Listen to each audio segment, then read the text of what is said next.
Le Christ nous apprend à laisser les morts enterrer les morts. Matthieu 8, 22. Il s'agit ici encore de quitter son père ou sa mère, mais d'une autre façon. Laissons la quête obstinée et inconsciente de ce que nous n'avons pas connu. Dans l'amour de Dieu qui se découvre à nous, fortifié par sa grâce, devenons capables de vivre ce deuil, cette démarche intérieure si profonde. Il importe alors de veiller à un autre piège dans lequel il est possible de tomber, attendre que Dieu nous comble et qu'il le fasse selon les formes que nous fixons.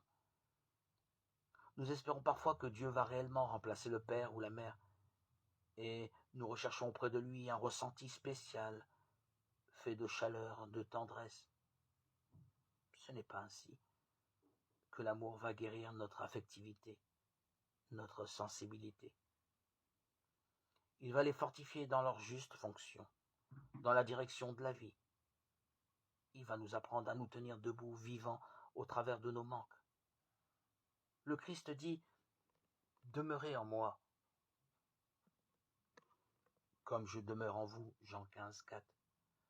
Je ne vous laisserai pas orphelin, je viens à vous Jean 14, 18.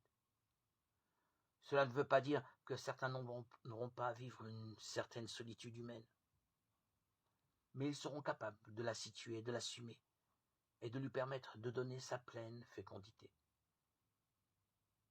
Dans ce trajet, certains pourront être un beau jour envahis, inondés par l'amour du Père. Pour d'autres, la route peut être aussi beaucoup plus longue, vécue dans la nudité de la foi, dans la reconstruction progressive. Mais en faisant totalement confiance à l'Esprit, qui a des moyens bien à lui de nous faire rencontrer et vivre l'amour.